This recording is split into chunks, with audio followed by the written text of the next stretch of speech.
Olá, pessoal! Meu nome é Tainá Coutinho. Olá, pessoal! Meu nome é Roberta Almeida. E nós somos do Jus Desesperande. Uhul! Estamos aqui hoje com a nossa entrevistada, Jeane. Foi minha professora na graduação e promete entregar tudo, porque se tem uma coisa que ela tem, é um currículo vasto de experiências pra contar pra gente, né, Jeane? Ah, mas currículo não diz nada, gente.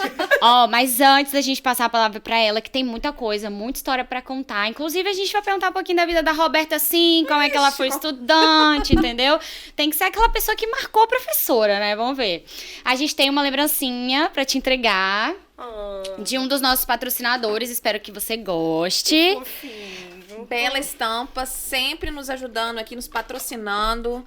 Nosso apoiador desde o primeiro episódio, né, Confiou Tainá? na gente. Fazem camisa, coletes, personalizam canecas. Sabe aquela camisa quando você vai viajar, que você quer estampar o rosto da família? Aqui, ó, a gente feliz em Guarapari, minha cidade do coração. Então, Bela Estampa faz tudo isso, presente personalizado. E a gente agradece muito por essa parceria. E eles têm o melhor preço, Tem, tá? é verdade. Pode pesquisar, que é real. Pelo menos aqui do Espírito Santo, em Grande Vitória, enfim. Bela Estampa tem o melhor preço, a gente pode garantir isso pra vocês, tá? E não é papo de advogado, não, né? Jeane, muito obrigada por ter aceito o convite. Começa se apresentando pra gente. Gratidão é minha. Que alegria poder participar com vocês, Tainá, Roberta. Como Roberta já antecipou, ela foi uma aluna queridíssima. Pagou quanto? Já antecipando aqui essa Depois pergunta daquelas que marcaram de uma forma quase que inexplicável, porque era uma querida, aquela pessoa que estava ali realmente disposta a aprender, a se capacitar e desejosa de colaborar com os colegas, então era diferenciada. Você lembra que você me colocou um apelido? Claro, Robert Hildes.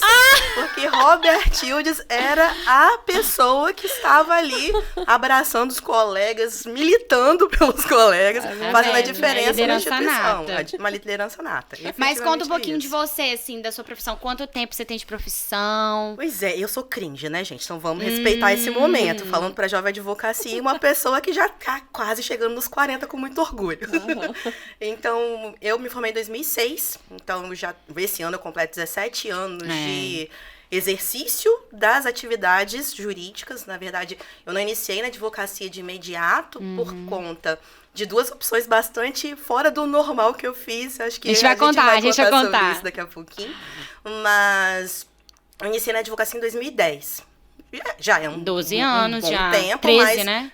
Mas não foi a minha opção inicial, até por conta de atuar no serviço público.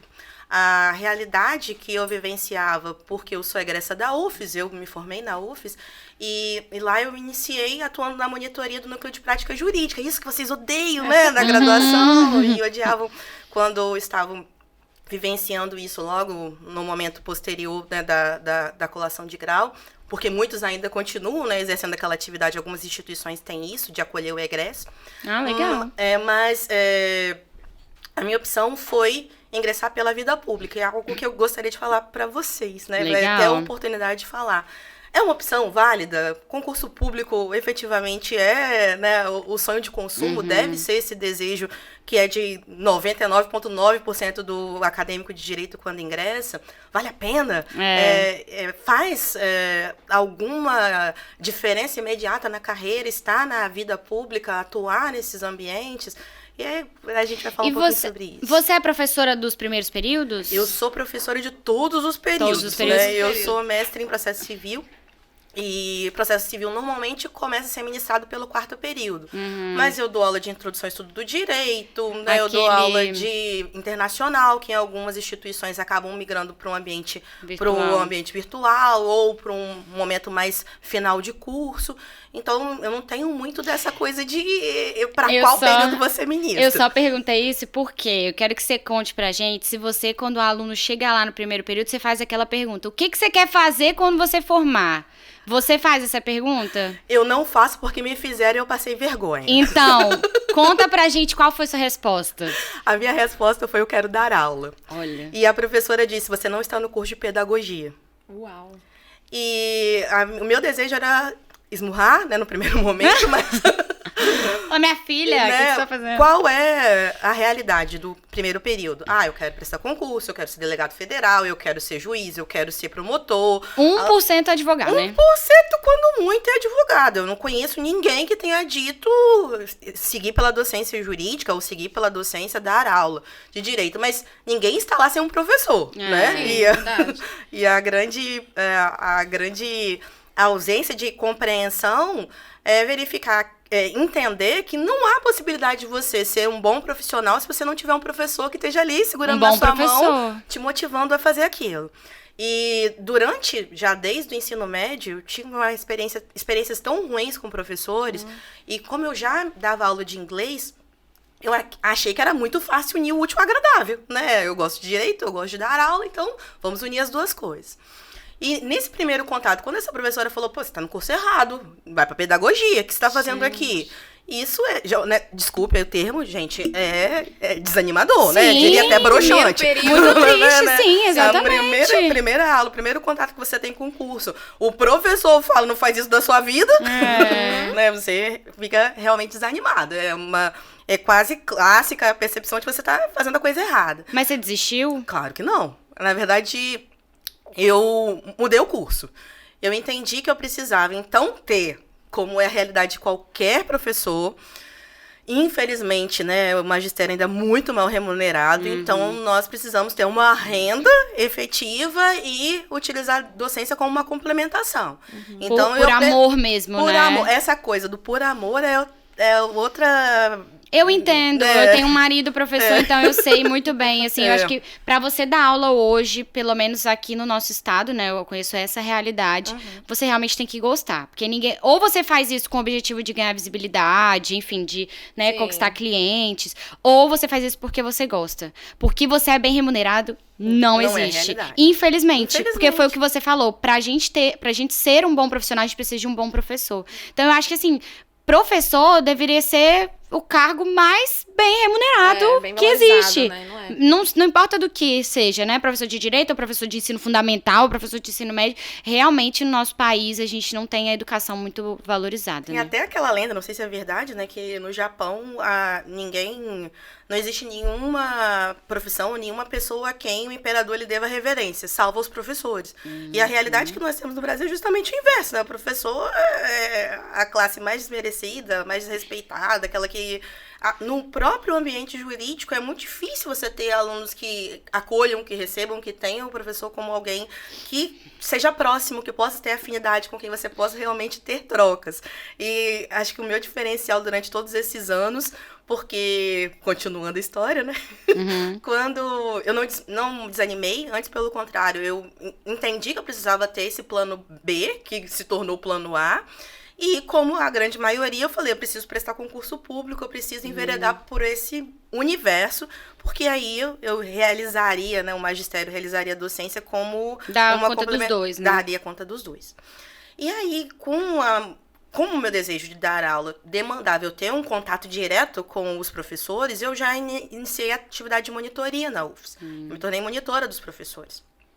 Então, quando eu me torno monitora dos professores, isso que você acabou de falar, a gente ganha visibilidade com os colegas, com os outros professores. Eles acabam percebendo que você realmente está disposto àquilo. O famoso network qualificado. É um networking qualificado, né? E lá, a gente tá falando disso de 2003, gente, pelo amor, 20 anos atrás, né? Então... Eu nasci em 2003. Brincadeira. Brincadeira, né? gente. Há 20 anos atrás, era algo totalmente fora da série, né? Rede social, você ter no LinkedIn pra falar de você. Então, é justamente as pontes que nós tínhamos eram as pessoas que já estavam nesse universo. E aí, o professor que primeiro me acolheu na monitoria, querido professor Geraldo Simões, foi coordenador do núcleo de prática jurídica da UFES por milênios. A gente se auto-apelidava de Geraldinos. Não, e é uma história massa, né? A gente se autodenominava Geraldinos porque nós éramos seguidores, quando não havia seguidor ainda, né? Discípulos do professor Geraldo. E dentro desse networking, ele me apresentou para uma juíza que atuava no juizado da UFES, tinha um juizado dentro da UFES, né? Esses juizados que nós vemos hoje, tinha um juizado adjunto dentro da universidade. Tinha uma outra instituição de ensino particular também, não sei se pode falar o nome, então melhor não falar. Então, uma instituição aqui em Vila Velha e uma instituição em Vitória. E essas instituições, o que elas faziam? Elas utilizavam os alunos, os estagiários que estavam matriculados no NPJ para trabalhar no cartório. E na UFES era a mesma lógica. Então, você que estava, né, matriculado no NPJ, você passava a trabalhar no cartório. E como eu era monitora desse professor, ele falou assim, não, você vai ser a chefe dos estagiários, porque eu já te conheço. Uau! E aí, assim, a chefe, claro que eu era zombada por todo mundo na Terra, né? Assim, a poderosa chefinha e coisas do gênero. E quando a juíza começou a me conhecer, porque eu criava, né, uma rotina, fazia as planilhas, via o que era bom para o cartório para ele desenvolver, ela me chamou para estagiar com ela. Em 2005, quando surgiu os carros de assessor de juiz, que vocês veem hoje, foi a primeira leva de assessores de juiz, ela me chamou para ser assessora dela. Então, você imagina o upgrade que você dá, assim, na sua carreira, né? Mas você já tinha formado? Não, na época não exigia não precisava? nível superior. Gente, rica, hein, na faculdade, hein? É. Que experiência. Era mais ou menos isso. Então, você, à época, era, acho que algo próximo de 10 salários mínimos que recebia estando ainda na graduação. Só que aquilo não era o que realmente ia. Aí você pensou, cadê aquele professor que falou lá no primeiro período que eu era louca? Né? E aí, quando eu tive esse despertar, né? Tipo, agora eu estou trabalhando, estou recebendo, eu posso me inclinar para o que eu realmente quero. Só que o cargo de assessor é um cargo comissionado, que a qualquer momento você pode ser, né, dispensado. E, embora, né, tenha uma afinidade, um respeito, um carinho muito grande pela minha, né, então chefe, que hoje, né, minha amiga, eu tinha essa percepção de por quantos anos mais eu vou me manter aqui como assessora, por quanto tempo mais você vai ser sombra de alguém, né? E aí eu comecei a estudar para concurso. Quando eu comecei... Ainda na faculdade? Ainda na faculdade. Como é que você dava conta? Pois é. Trabalhar, estudar na faculdade e estudar para concurso. É criar um roteiro de não procrastinação. A fala que eu sempre falava com os alunos. O que você faz de meia-noite às 6? Que parece zombaria. É claro que você tem que ter um tempo de qualidade para você. Você tem que ter lazer. Você tem que ter uma experiência com os seus. Mas se você tem um propósito, você tem que trabalhar por esse propósito. E o meu propósito era dar aula. O foco não tinha sido perdido. Então, se eu tinha o receio de um belo dia acordar com exoneração, eu precisava ter uma sustentação para dar aula. E eu comecei a estudar para concurso. Quando eu comecei a estudar para concurso, e sendo já, né, reconhecida por exercer a monitoria, por ter, né, essas turmas que de alguma forma me apoiavam, 2 cursinhos aqui que davam cursinhos para concurso me chamaram para ser monitora dos alunos. Eu ficava com os professores nos cursinhos, apoiando, dando dica, orientando. Isso que a gente vê hoje nos cursos online, né? Que tem ali o tutor online. Sim. Eu fazia isso lá em 2005, presencialmente. 2005 e 2006. Aí, em 2006, quando eu me formo, era a ponte que eu precisava. Agora, né? Agora. Você já estava deslanchando como aluna. Já sou monitora, né? Agora, né? Chegou a minha vez de brilhar, como diria advogado Paloma, né? O momento dos humilhados serem exaltados. Agora, né? Creia, né? Eu vou conseguir. E aí, por uma dessas coincidências bizarras da vida, um professor se aposentou e eu colei grau no dia 7 de agosto e 2 semanas depois ia acontecer o concurso para professor substituto. Desse cursinho? Da UFES. Professor substituto da UFES? Da UFES. 2 semanas depois que você formou? 2 semanas depois que eu formei. Amiga. Aí, eu conhecia todos os professores, eu conhecia os alunos, eu conhecia todo mundo. Eu tava lá há 5 anos vivendo aquela realidade. Mas não tive nenhum tipo de peixada, tá, gente? Nenhum tipo de favorecimento, zero. Eu fui fazer a prova como todo mundo faz, como todo mundo faria. Tem a prova objetiva, tem a prova Até porque não tem como, né? Até porque não tem como. E tem a prova de proficiência. Você vai mostrar como você dá aula. Na prova objetiva e na discursiva, eu fui bem. Na prova de ministração de aula, né, que é a prova aula-teste, eu fui muito bem. E aí eu tava em segundo lugar. Segundo lugar não te leva pro primeiro. Por mais que você faça, por segundo mais lugar que não ganha, não ganhou, né? Segundo lugar, né? Não ganhou. Não ganhou. E tinha os títulos. Era necessário apresentar títulos. E que título você tem quando você tem 2 semanas de formada? 0, né? E aí é a grande Ou diferença. não. Ou não. Essa No é a seu grande, caso. Essa é a grande diferença de você fazer uma boa graduação. Como eu tinha contato com os professores, eles publicavam artigos e publicavam comigo, na verdade. Eu escrevia e colocava o nome, né? Como a gente faz, os professores fazem, né, como monitor mesmo, como né? Monitor faz.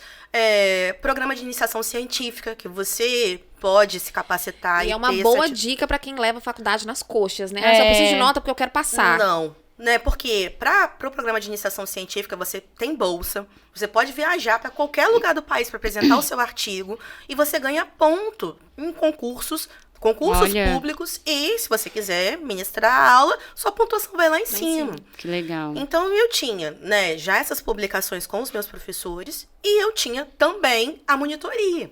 Como eu fui monitora por 3 anos, de 2003 a 2006, eu tinha um currículo. Mesmo acabando de sair, há 2 semanas de formada, eu já tinha um currículo. Né? Sim.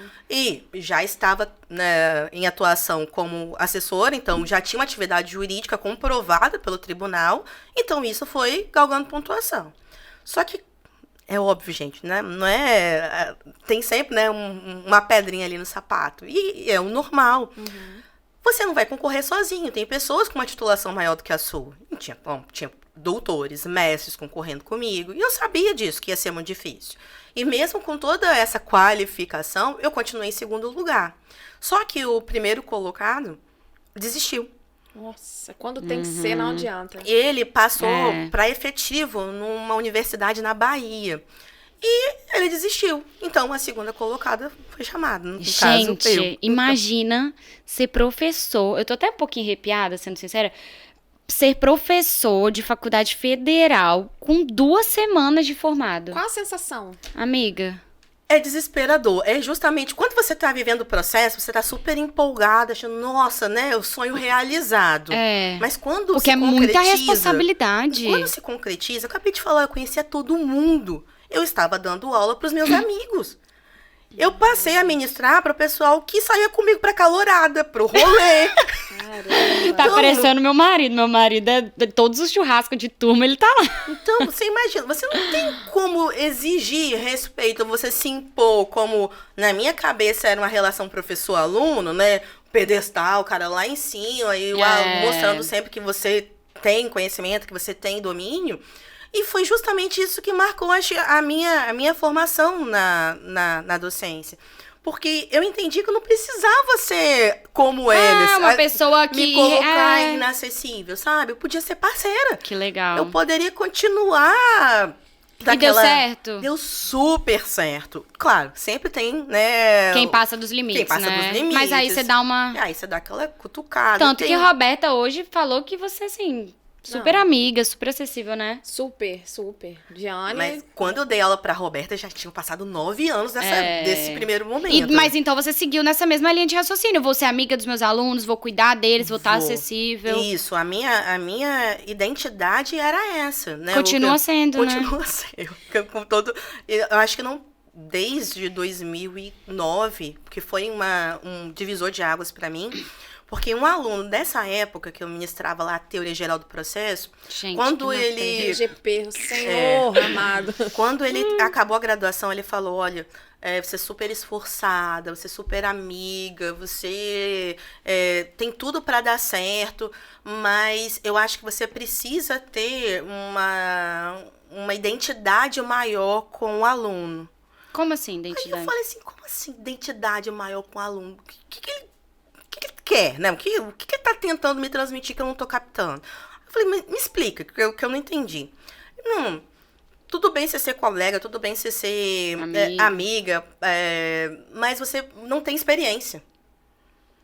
Então, se você não tem experiência, você tem que ter algum diferencial. Como assim, experiência em docência mesmo? Como o professor fulano. Aí citou um professor que é muito querido, né? O professor Ricardo Gueiros, que ainda é professor da UFES. Aí veja a diferença do Ricardo Gueiros para você. O Ricardo Gueiros, ele é homenageado em todas as turmas. Se você continuar sendo amiga, se você continuar sendo coleguinha, você vai ser sempre coleguinha. Você nunca vai ter... referência. Você nunca vai ser referência para os seus alunos. E aquilo foi um divisor para mim, porque realmente aquela sensação de o que ele faz... Foi realmente uma crítica construtiva. E fez sentido para você naquele momento, na sua profissão. Fez total sentido. Porque realmente faltava alguma coisa. E era isso. Foi nesse momento que eu falei, para eu ser referência, eu tenho que me qualificar como o professor que eu acabei de citar era qualificado, porque ele buscava com mestrado, né, doutorado, pós-doutorado, ele ansiava pelo saber e se qualificava com aquilo. Ele porque se tornava, também é importante, porque né? também é importante. Não adiantava só fazer mais do mesmo, ser amiguinha e ir lá fazer o feijão com arroz e dar minha aula. Então, eu comecei a estudar para prestar o concurso para o mestrado da UFES. E é um equilíbrio também, né, Jeane? Não adianta nada você ser totalmente engessado, porque isso dificulta o entendimento do aluno. Eu te falo porque, na época da faculdade, eu lembro que eu tive uma parte de processo civil com outro professor que eu não entendia nada. Eu falava, gente, ele é inteligentíssimo, mas ele não era didático. Não sabe passar. Não sabe passar. Então, você tem que ter um equilíbrio. Você ser ali qualificado, ser super experiente, ter um currículo muito bom, porque, na verdade, você tá ali por conta do seu conhecimento, e é o que os alunos precisam, né, do seu conhecimento, mas também não ser tão engessado, porque isso atrapalha a absorção daquela matéria. E você toma antipatia daquela matéria. Até porque o professor, ele tá ali pra, obviamente, compartilhar o conhecimento, mas ele tá ali pra compartilhar conhecimento para pessoas que não têm nenhum tipo de conhecimento. Se a pessoa tá estudando, ela tá iniciando ali naquele mundo jurídico, tá buscando esse conhecimento. Então, a mesma coisa que eu chegar e falar pro meu cliente que uma jurisprudência tal foi deferido tal e teve uma negativa, foi improcedente, ele não vai entender nada. Ele vai falar, o que você tá falando? Você é de comer? Então, o professor, ele precisa saber também que ele tem que ser didático e que ele tá lidando com pessoas ali que estão aprendendo, né? Então, é muito difícil ter o professor, às vezes ele eu já tive professor doutor que ele falava uma coisa pra mim, eu não entendia porcaria nenhuma. E tive um professor especialista que conseguiu me ensinar tudo. Como é que você lida com isso, né? Que sempre faziam. Porque quando virou essa chavinha, eu tenho que ser referência. Eu comecei a usar uma linguagem muito rebuscada. E essa linguagem muito rebuscada para transmitir um conhecimento, uma erudição que muitas... Você até tem, você pode ter, mas você não precisa transparecer isso o tempo inteiro. E aí, quando você começa a usar o juridiquês para alunos de primeiro período, ou para alunos de períodos iniciais, eles pegam um ranço de você como professor. Pois é. Eles pegam verdadeira ojeriza do professor, porque... Vulgo ranço. Né? Porque não é o que ele quer ouvir, ele quer... Não é o que ele tá entendendo, na verdade, né? Até porque a formação do aluno, quando ele sai, ele entra na graduação... A gente sabe que é muito precária, independentemente de ter feito em instituição particular, instituição pública. A forma como o direito se apresenta para o aluno de primeiro período, pela linguagem, pelo formato, pela forma de... a grade, né, do próprio curso, a ementa curricular, ela é restritiva. Então, se você teve um ensino médio precário... você já vai encontrar a barreira ali em língua portuguesa. Porque, né, quando você começa a entender o básico, que vai ser exigido em EAD, né, Introdução ao Estudo do Direito, e você não consegue entender a diferença entre requerente e demandante, entre autor e réu. A maioria não sabe mesmo. Não sabe, porque... né, porque não tem a base do vocabulário. Não A questão não é jurídica. Eu falava sempre isso com os alunos. Olha, o problema aqui não é jurídico. O problema aqui é a base da interpretação, é a base da língua portuguesa. E você acredita que é interessante para quem está, por exemplo, estudando direito, buscar durante ali a faculdade outras áreas, como, por exemplo, um português jurídico, uma oratória, um marketing, uma gestão? Você acha que dá para conciliar e que é necessário isso? Eu acho que é imprescindível. Na verdade, não é achar, é ter certeza, é imprescindível. A realidade da advocacia hoje exige que você, além de se posicionar, tendo um marketing eficiente, entendendo como é gestão de carreira, gestão de escritório, para se eventualmente for esse o caminho que se enverede, até para saber, né, como se posicionar numa sustentação oral, se você vai exercer advocacia pública ou advocacia privada, porque a minha opção, num primeiro instante, em razão da docência, porque eu imaginei que a advocacia privada seria, né, um giro tão louco que eu não iria dar conta de manter aula no período matutino, no período vespertino e incluir a advocacia no período vespertino apenas, porque a gente sabe que não é essa a realidade. O advogado, ele tá ali 24 horas, 24/7, se tiver um 8º dia, vamos lá. Se tiver uma horinha extra, tamo junto. E quando eu entrei, como eu já estava nesse ambiente dos cursinhos, eu comecei a dar aula para cursinho. 2 cursinhos renomados na época, eu dava aula de direito administrativo em cursinho. E estudava muito para cursinho. E eu comecei a passar nos concursos. Passava no concurso de técnico, alguns não dentro das vagas, mas ia passando. Até que eu passei num concurso para advogado público de uma concessionária aqui do estado. E aí, quando eu passei nesse concurso, eu tive uma das piores experiências da vida. Sério? Porque você acha que a advocacia pública é aquela advocacia de litígio, né? Que você vai exercer atividade no fórum, você vai pegar processo, você vai para audiência. Não é isso. Totalmente diferente. Na verdade, a advocacia pública é a advocacia de parecerista. Você emite parecer em processos administrativos. Quase sempre as grandes instituições têm escritórios particulares que são contratados para exercer... Até as instituições públicas? Principalmente. O advogado que atua nas instituições públicas, nas empresas públicas, não exerce advocacia diretamente por eles. Entendi. Emite parecer, fiscaliza os contratos das assessorias jurídicas externas, e era isso que eu fazia. Eu era gestora de contratos de escritórios de advocacia. Sendo advogada. Sendo advogada.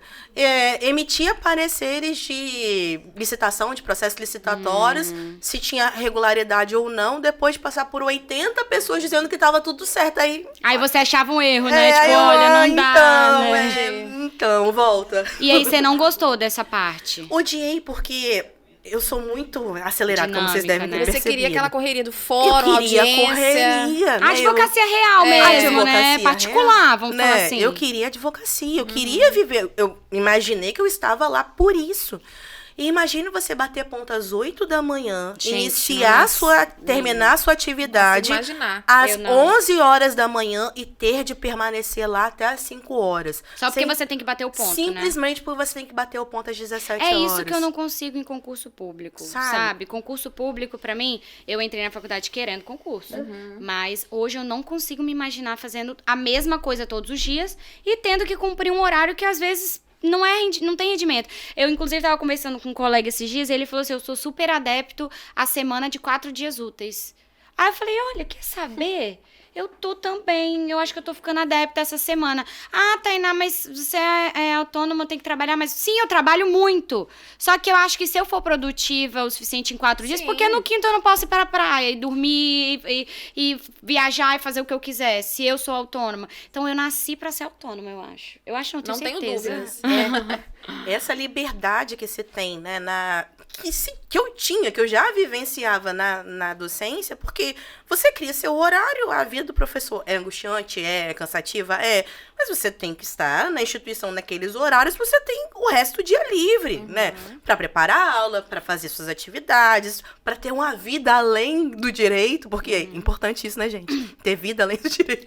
Né? Existe vida lá fora. Existe vida lá fora, assim, respirar um ar que não seja ar-condicionado. Né? Vivenciar isso. E essa experiência foi traumática, eu diria. Foram 3 anos muito difíceis tentando reprogramar a minha vida para fazer o que eu realmente queria, que era me orientar ou full-time para docência, que foi a minha primeira opção, e depois montar o escritório. Ai, é chique gente que fala inglês, né? Assim, no meio da frase. Sim, Chique. Bem nível Jeane. Jeane, e nesse mundo da docência? Você falou aí que a vida do professor é bem difícil, né? Bem desesperadora. E a gente sabe que a vida do aluno também é desesperadora. E você pega o aluno no início da faculdade e também no final. Como que você lidar, assim? Você já viu algum aluno desesperado, ansioso, da prova da ordem? Eu não sei se eu quero isso mesmo, né? Às vezes chega no final da faculdade, cara, não triste, sei se... né? Eu acho que eu tô na faculdade errada. Aquela angústia, aquele desespero. Você já passou por isso com algum aluno? Todos os períodos. Então, todos os alunos de todos os anos, nesses últimos 17 anos, tem pelo menos uns 10 em cada Então, turma ninguém tá que tenha sozinho, visto. né? Essa Ninguém pessoa que tá sozinho. assistindo hoje tá desesperado, não sabe se é aquilo que quer pra vida, fala um recadinho pra eles. Pra você, por favor, entenda, você não está sozinho. Todo mundo passa por isso, Todo né? mundo passa por isso, e se não passou, vai passar. E qual o seu conselho pra quem tá, assim, nessa indecisão, nesse desespero? Não esmorecer e não procrastinar. Muitas vezes, quando você entra nesse ciclo, a reação natural é, então vou empurrar com a barriga, porque ou já tá no final, ou já cheguei até aqui. O 5º período é o divisor de águas. Eu acho que pra mim foi o 7º, mas Eu muita também, gente 7º. fala que é o 5º. Pra mim foi o 7º. O 5º é o divisor de águas porque acabam as matérias consideradas propedêuticas, né, que são as matérias base, e começam as matérias específicas. Então, se você não tem afinidade no 5º período, ali você já para. A partir do 7º, quando inicia o núcleo de prática... Porque foi na hora que começam as práticas. Prática civil, prática trabalhista. Eu falei, Quando começam as práticas, aí bate o desespero real e oficial. Porque o aluno começa a achar que ele não sabe nada. Porque ele não sabe fazer uma peça. É isso que eu ia te perguntar. Se é normal você chegar lá no final e falar, cara, eu não sei nada. Eu não sei nada. Todos. Nada. Não aprendi nada, não sei fazer uma peça. Eu não sei começar, não sei por onde iniciar. Sabe o que me deu vontade no final da faculdade? Fazer de novo, voltar do zero e fazer de novo. Meu Deus, amiga, eu só falei, você. Gente, alguém já teve essa vontade de fazer de novo? Porque, assim... Eu falei, nossa, amiga... eu acho que se eu tivesse a oportunidade hoje de começar, é lógico que eu não ia fazer isso, Aham, né? Mas eu ia não sei aproveitar de outra forma, eu ia... Isso aí sabe? sim, de você chegar no final e falar, caraca, não aproveitei o que eu deveria. É o que a gente tá falando, né? Você aproveitou muito bem a sua graduação. Você aproveitou durante a sua graduação pra fazer um currículo. Coisa que, assim, eu nunca imaginava, sendo sincera. Eu, inclusive, também conheço uma colega que é advogada e ela... Tava contando até no Instagram a trajetória dela. Ela, durante a faculdade, ela fez intercâmbio. Ela fez um período inteiro de direito em outro país. Ela foi monitora. Ela foi estagiária, não sei o quê. Então, quando ela formou, o currículo dela já era tão bom que foi muito fácil para ela conseguir trabalho. Ela trabalhou no Poder Público, no Tribunal de Contas. Ela foi contratada em um grande escritório. Então, isso que a gente tá falando também. Obviamente, a gente chega lá na frente desesperada e fala assim, caraca, poderia ter feito isso. Mas se a pessoa que tá ouvindo esse podcast ou assistindo já pegar essas dicas, né, de se preparar durante todo o curso, ela já vai chegar lá mais na frente com mais confiança, né? Com certeza. Quando eu encerrei o período de estágio no TJ, eu fui fazer estágio no Ministério Público Federal. Gente, no meio disso tudo, ela ainda fez estágio. Fiz. Loucura. Que era também concurso na época, né? Era processo seletivo. E eu passei no processo seletivo pro MPF e descobri que não era aquilo que eu queria. Então é muito importante também você ter esse tipo de identificação. Eu advoguei num grande escritório, que advoga em advocacia de massa no âmbito das seguradoras aqui no estado, nesse período, nesse iter aí, 2004, 2005 mais ou menos, e eu me encantei por aquilo, mesmo sendo uma correria insana. Eu tenho uma história muito louca desse período, né, que eu vivi da advocacia. Gente, a gente precisa de uns 3 podcasts com a Jeane. Eu imaginei pelo currículo dela aqui. Quando ela mandou o currículo, a Roberta mandou assim, a gente não tem podcast pra esse tanto de currículo. Pra esse tanto de coisa. Tem que Aí fazer Jeane parte quanto 2, tempo 3? aí, produção? Então, dá pra fazer mais um pouquinho, né? Então, vamos lá. Na advocacia privada, né, o primeiro contato que eu tive desse grande escritório, que eu fui recomendada, né, por um professor, e eu fui atuar nesse escritório, e eu caí lá nesse momento do 7º período, com essa percepção. Porque eu fazia sentença, eu trabalhava em gabinete, eu fazia decisão, então eu estava do outro lado, né? Eu sabia como eram as petições, mas eu não fazia petições. E aí eu caio no escritório pra fazer petição, com aqueles bloquinhos que hoje a gente usa, né, com mais frequência. Ó, esse é o bloco tal, esse é o bloco disso, esse é o bloco daquilo. Eu ficava assim, bloco?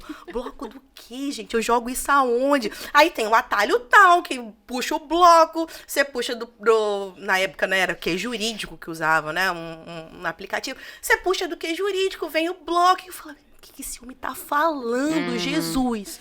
Aí eu tava fazendo uma petição, que era prazo, né? E um estagiário tinha esquecido de colocar na agenda uma audiência que era em Guarapari. Ai, minha cidade, eu sou de lá. Aquela cara dela de lá. Não, mas calma, a gente tá na Enseada do Suá às 13 horas pra chegar numa audiência em Guarapari às 13h30. Não, aí não dá, não. 40 minutos é até Vila Velha. É, pois é. E a gente chegou. Que isso, gente? Tinha o quê? Tinha que viaduto pra Guarapari? O advogado que era, né, um dos bambambam dos cabeças do escritório fala assim, a Mercedes tá embaixo, vão nela que a gente chega. Mas assim... Eu chego na minha bis 125. eu chego na minha CG. A Joaninha chega também, ó, na alta. Coitada, quase levantando voo com a marcha. Na CG vai também tranquilo, gente. E aí, como esse estagiário tomou uma advertência, né? Porque não tinha colocado na agenda. A importância do planejamento, da organização. Do planejamento. Apareceu o alerta para todo mundo nos computadores da audiência em meia hora. Tava todo mundo no escritório ainda. Alerta vermelho, quem é que vai, quem é que vai. Todo mundo já tava com suas próprias diligências. Como eu tava no escritório para fazer o prazo, que eu tinha que terminar o prazo, você não tem diligência hoje, então vai você. Falei, gente, mas peraí, aí a vida que é colocada em risco é a minha, porque eu não tinha diligência. Com a ida, né? Aí tá, na ida fomos, né, nesse cenário foram acho que 8 multas que o advogado tomou pra chegar lá. Gente, o cliente tem que valer a pena, hein, amor? Só de conta de multa? O cliente valia um pouquinho a pena, né? Era uma ação de muitos milhões, né? Então tá ótimo, toma multa. Não é recomendável, né, gente? Pelo amor de Deus, né? O Código Brasileiro de Trânsito dá um grito nesse momento. Mas é uma das situações mais inusitadas, tipo, você tem meia hora pra chegar em Guarapari, né? Faça seu corre. Giane, mas eu realmente tô impressionada, viu, com as suas histórias. Eu acho que a gente vai ter que repetir esse podcast mais umas com certeza 2 vezes pra... Só pra gente finalizar aqui, eu fiquei assim, encantada, porque eu conhecia já a Giane bastante tempo, mas eu não tinha noção de tanta história, assim, sabe? Essa trajetória dela. Eu achei super bacana. E assim, eu queria que... Você falou 2 pontos que me chamou muito a atenção. Em um determinado... Você sabia onde você queria, o que você queria pra sua vida. Só que em determinado momento você teve que mudar ali um pouquinho a rota, mas com o objetivo aqui. Peraí, eu vou ter que passar por aqui. O plano B virou o plano A. Mas você sabia qual que era o seu propósito, o seu objetivo. E você fez o que tinha que fazer pra alcançar aquilo ali. E é o que eu costumo falar, quando você decide alguma coisa, acabou. E você direcionou sua área de profissão, o seu momento ali de faculdade, para que realmente você chegasse onde você chegou hoje. E quando você toma uma decisão, eu falo, né, o universo, tudo conspira, as oportunidades vão chegando, você vai abrindo caminhos, né? E dá um recado para quem tem... Assim, você falou muita coisa. Você falou pra quem era estudante, pra quem era estagiário, pra quem era acabou de fazer a prova da ordem ou vai fazer a prova da ordem. Fala um pouquinho, assim, dá um recado, porque você passou por muitas coisas. E eu tenho certeza que daí, até hoje, você passou muito mais, né? Então dá um recado, dá um conselho pra essa galera jovem que tá ouvindo a gente hoje. Meu recado é único. Amem o direito.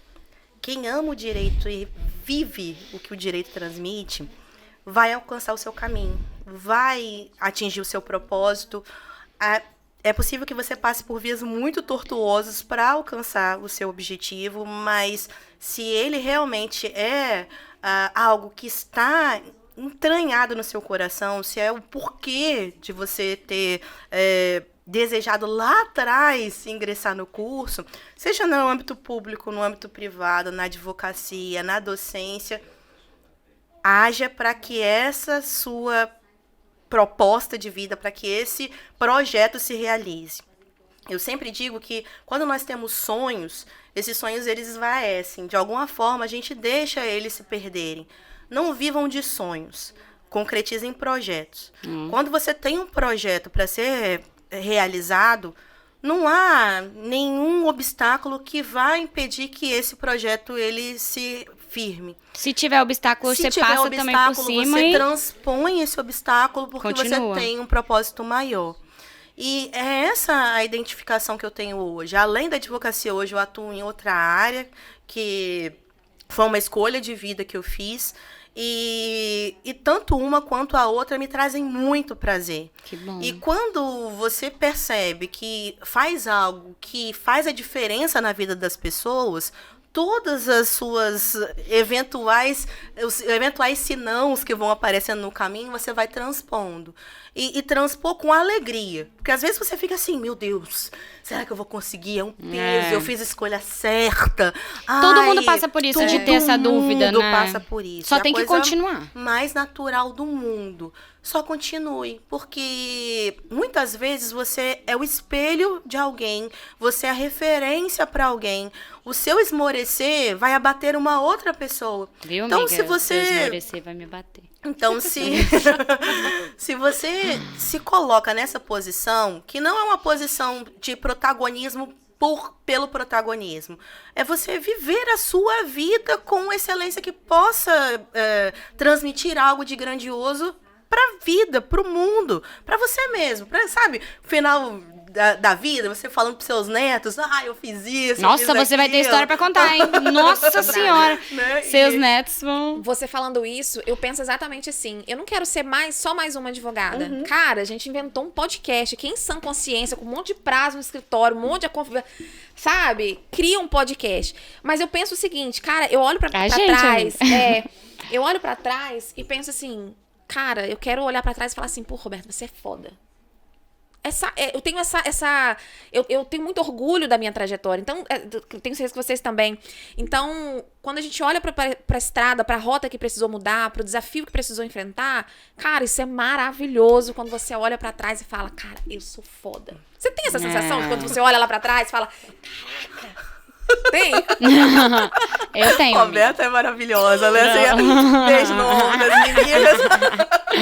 Não, mas né? você é, com certeza. Eu, na verdade, olho pra vocês e falo, vocês são foda. Porque a trajetória de vocês é belíssima. Está disposta a fazer algo tão enriquecedor para pessoas que vão poder ouvir, né, um pouquinho da contribuição de quem vai sentar aqui. E se dispor a isso, as demandas que vocês têm, e tirar um pouquinho do tempo para transmitir o que há de melhor em cada um que vai se sentar aqui, faz de vocês realmente pessoas diferenciadas, pessoas especiais. Obrigada. A gente é muito chorona, tá? Mas olha, já que você falou isso tão bonito pra gente, a gente quer te dar um presente do nosso patrocinador, Estilo com Beleza. É uma loja lá de Guarapari, inclusive não precisa ir correndo lá. Pode ir com calma. Não precisa chegar em 30 minutos. Não precisa. Lá eles têm uma loja de beleza e também tem salão. Eles vendem atacado e varejo pra quem quer empreender, pra quem gasta muito produto. Enfim, eles estão com uma parceria maneira com a gente. E eu vou fazer hoje pra vocês a propaganda dessa hidratação intensiva. Gente, antes de vir, eu passei lá, fiz meu cabelo, obviamente. Hidratei, né, amor? Que está maravilhoso. Obrigada. Depois você use, conta pra gente. E quem tiver interesse, vai lá conhecer e seguir. O @ tá aqui embaixo. A gente nem falou antes, né, amiga? Mas assim, como sempre, só eu que como, né? Disponível aqui a coxinha pra você, Giane. Tá acabando, mas você pode comer depois pra não sujar o dente. E pra gente finalizar, agradecer os nossos patrocinadores, Bela Estampa, ao nosso querido fotógrafo, RC Filmes, que tá aqui ajudando no audiovisual também. E é isso, né? Quer terminar? Finaliza. Agradece, fala bem do seu professor agora. Nossa, é uma honra. Uma honra te receber. Não tem mais você professora pagou ela, aqui, né? Você pagou ela. Óbvio. Tava tudo combinado. Não tem eu vou mais trazer meu professor aqui também, tá, querida? Eu vou ficar pra trás. Não tem mais professora aqui, né? Agora temos amiga. Verdade, amiga verdade. Roberta. E foi um prazer te conhecer. Prazer enorme. Conta com a gente. Você é uma referência. Ai, você, gente. né? Fofa. Maravilhosa. Gratidão pela sua presença. A sua história é enriquecedora. Tenho certeza que vai ajudar ajudar muita gente, olhando pra sua história, pra sua experiência, pra sua determinação. E é isso, gratidão mesmo pela sua presença aqui. Vamos marcar outro, porque tem muita história ainda pra contar. Tem muita história. E gratidão a você que nos assiste, ou que está nos ouvindo aí no Spotify, no carro, no ônibus, em casa, no trabalho. Enfim, muita gratidão por vocês estarem aqui junto com a gente nesse projeto. Não se esqueçam de curtir esse vídeo, gente, é muito importante. É coisa de 1 segundo, pelo amor de Santo Cristo. De curtir. E aperta o sininho. Exatamente. Maravilhosa. Sempre no Instagram também. E se inscreve no canal, que é aquilo que a gente pede. Várias coisas, né? Eu vou fazer um checklist, vou pedir produção colocar aqui. Que aí se inscreve no canal, curte o vídeo, ativa o sininho, segue o Instagram, entendeu? Porque já E se você também facilita. quer patrocinar o nosso podcast, deixar o seu produto aqui na nossa mesa, a sua logo ali no telão, é só chamar a gente no direct. A gente tem ótimos pacotes pra você nos patrocinar. E a gente usa, come, bebe, faz tudo mesmo. É só acompanhar nos stories, postando bastidor. Postei lá, né? Fazendo a escova maravilhosa. Não é caô, aqui é... Como é que é? Real life. Full time. Ai, gente, vamos fazer um de inglês aqui, amor. Então é isso, gente. Um beijo pra vocês. Continuem nos acompanhando.